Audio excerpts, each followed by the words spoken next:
This Notebook LM video explores how God's promise to Abraham that his descendants would be as numerous as the stars connects to cosmic symbolism, the Zodiac, and the constellation Gemini.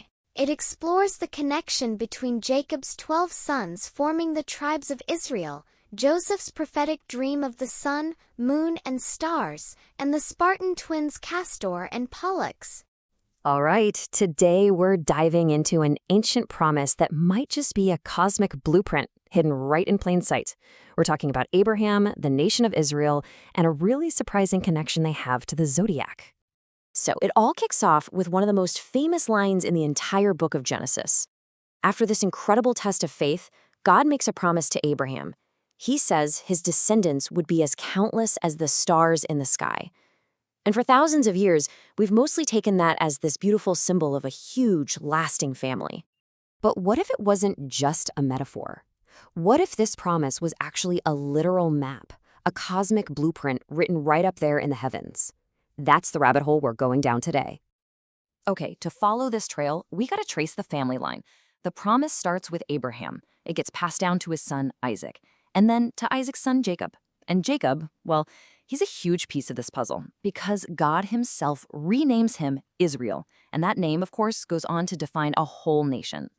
And out of this story, a very specific number just keeps popping up, 12.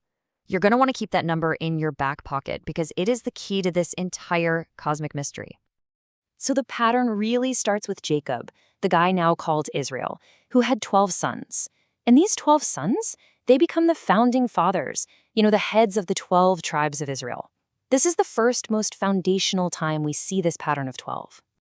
And get this, we get our first explicit link between this family and the stars from one of those 12 sons, Joseph. He has this wild prophetic dream where he sees the sun, the moon, and 11 stars, who are basically his dad, his mom, and his brothers, all bowing down to him.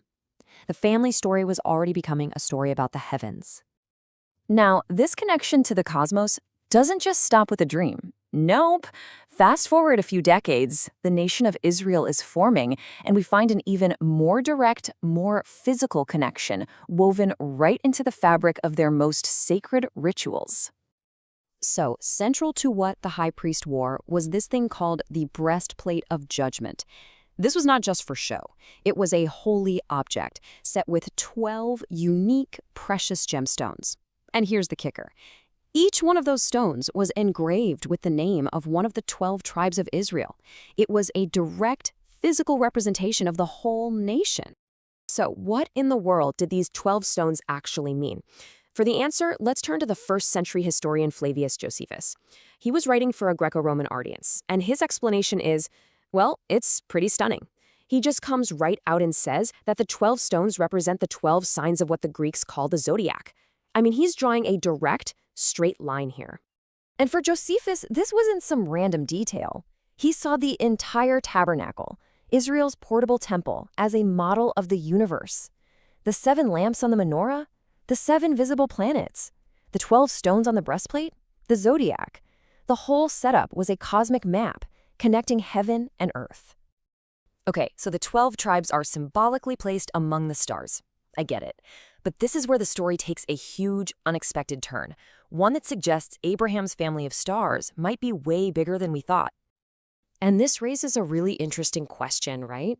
Remember, Abraham had other kids after his wife Sarah passed away. So were the 12 tribes of Israel the only descendants who were promised to be like the stars in the sky?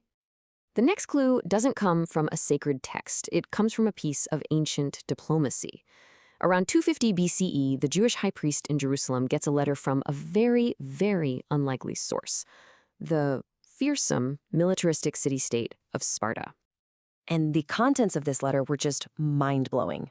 The Spartan king, a guy named Arias I, claimed that they had found a document proving that the Spartans and the Jews were brothers, both descended from the family of Abraham.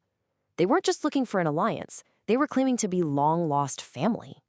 I know, it sounds like a wild claim, but if you follow this thread, it connects right back to our cosmic blueprint, linking these supposed earthly descendants right back to the heavens.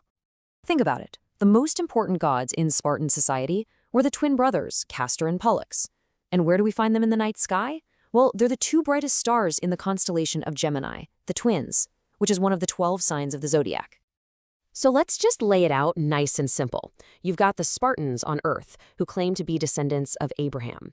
Their main gods, the twins Castor and Pollux, are immortalized in the heavens as the constellation Gemini, a sign of the zodiac. The connection is incredibly direct. And there it is. The original promise is fulfilled in this amazingly literal way. It's not just a nice metaphor anymore. Here we have an entire branch of Abraham's family who are, literally, represented among the stars of the zodiac. This pattern, this idea of a map written in the stars, is so profound that it doesn't just show up in the early days of Abraham's family, it actually echoes all the way through to the very, very end of the biblical story. Yeah, this whole thing with the number 12 and its link to the cosmos isn't a one-time deal. If we jump from Genesis, the very first book of the Bible, all the way to Revelation, the very last book, we find the exact same pattern showing up again.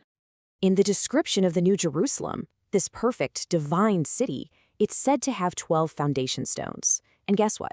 Just like the 12 stones on the high priest's breastplate, ancient writers directly linked these 12 foundations to the 12 signs of the zodiac. The whole story, from the promise made to Abraham to the final vision of eternity, is bookended by this incredible celestial symbolism.